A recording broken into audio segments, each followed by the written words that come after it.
Bonsoir Youyout. Moi c'est l'honneur, explorateur et enquêteur amateur.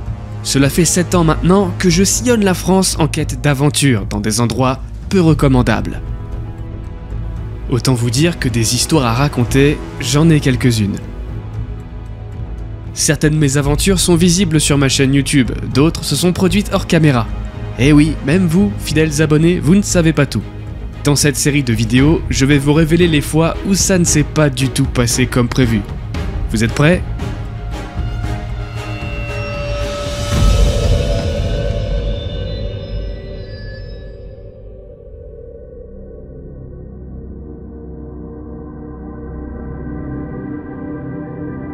Laissez-moi vous raconter la fois où on a été suivi lors d'une exploration nocturne par de mystérieux individus. Un peu flippant déjà comme délire. Donc on est complètement dans la suite du premier épisode de la fois où je vous avais expliqué que lors de cette exploration, j'étais passé vraiment à 2 doigts de l'accident bête qui aurait pu être très grave, qui aurait pu me tuer. Je vous laisse regarder ce premier épisode si vous ne l'avez pas vu. Là on va parler de toute autre chose, mais qui se déroule tout de même lors de la même exploration.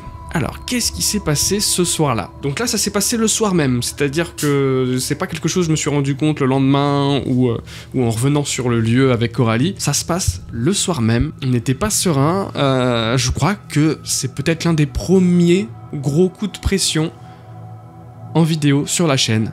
Voilà, ça commençait, je crois, par cette soirée-là, oui. Donc rappelez-vous, une sorte de grand site avec plein d'entrepôts, des quais, en somme. Voilà, c'est très grand. Il y a beaucoup d'espace, la cour aussi est très très grande en fait, et tout est fermé par déjà la végétation, par des murs, des grillages et des portails bien balèzes en fer. Donc on explore, ça se passe plutôt bien, et puis plus on avance dans la soirée, on va dire même le début de la nuit, et moins il y a de trafic, moins il y a de voitures, on entend pratiquement plus de voitures passer.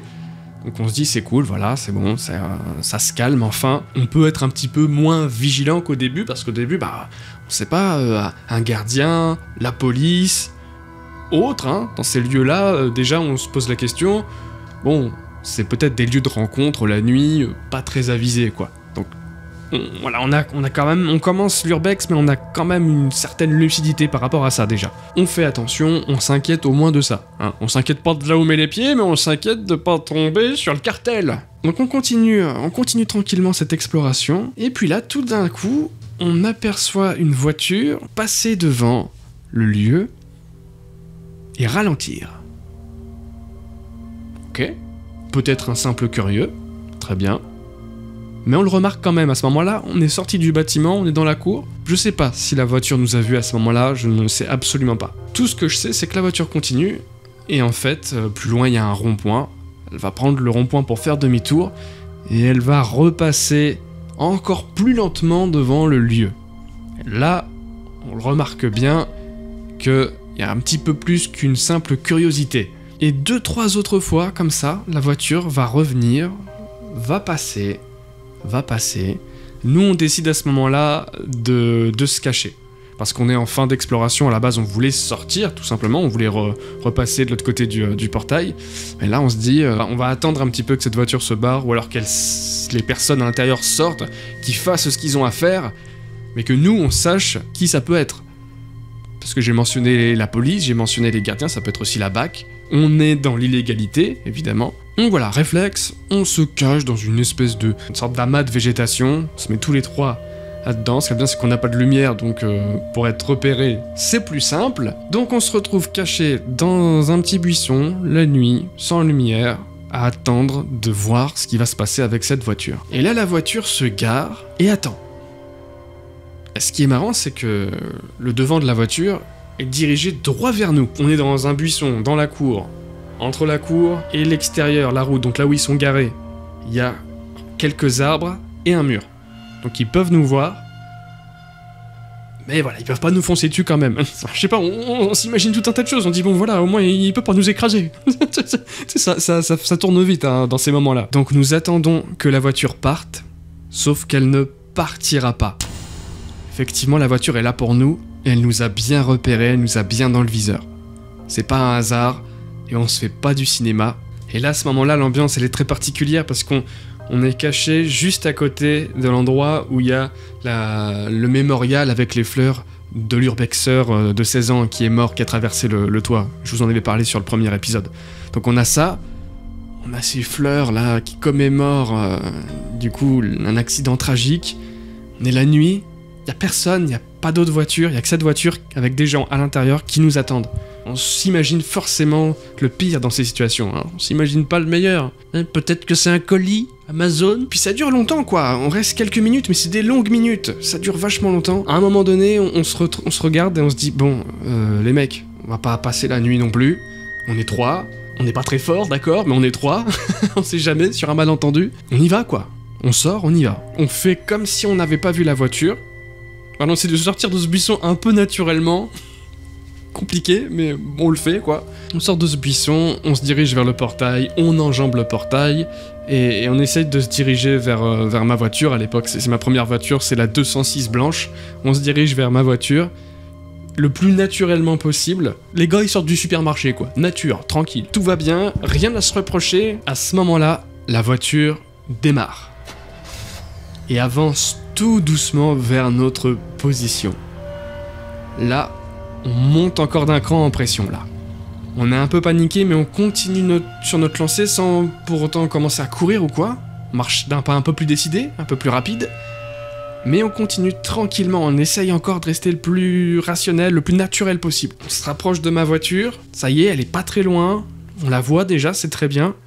Mais la voiture continue, elle avance pas très vite, hein. Elle avance comme si quelqu'un marchait, hein, peut-être 3-4 km/h, pas plus. Et là, la voiture commence à nous faire des appels de phare, tout en s'avançant. Alors là, ça commence vraiment à m'inquiéter. Bon, ça commençait déjà à m'inquiéter, mais là, les appels de phare, ok, il y a un truc. Il y a un truc bizarre.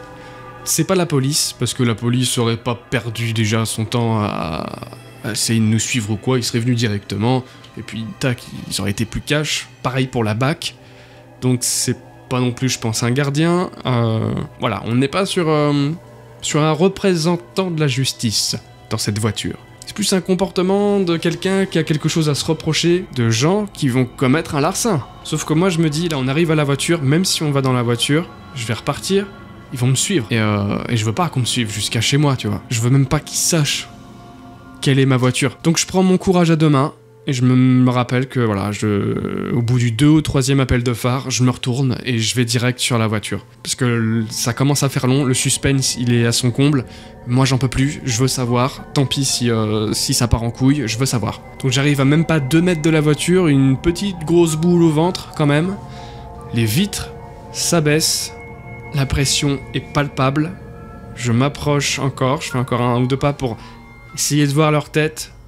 Et là, j'entends sortir, justement, de la voiture.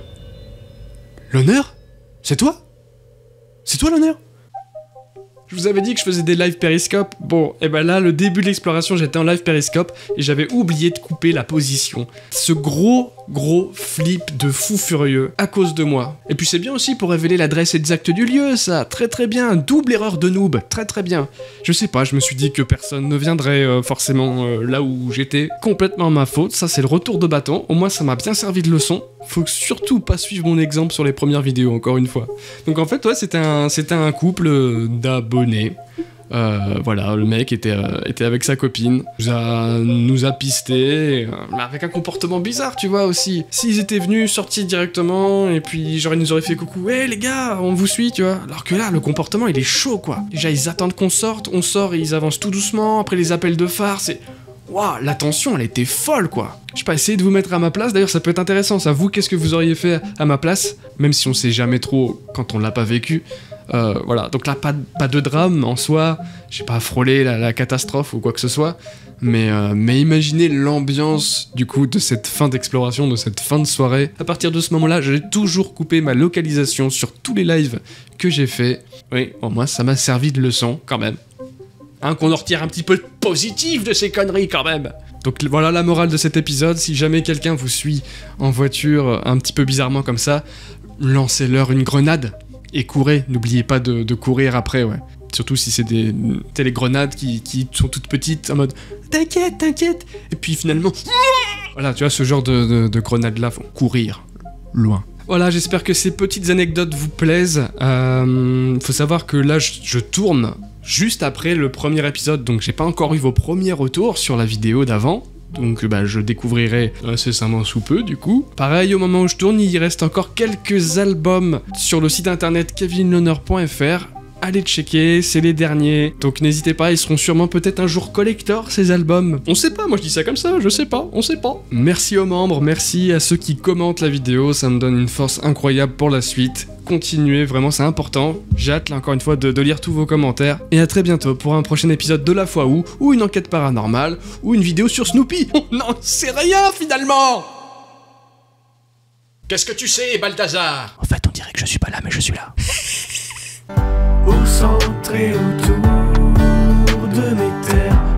Ok, demain tu pourras m'appeler papa. Je suis un sale gosse une dernière fois. Laisse ta Winchester en joue.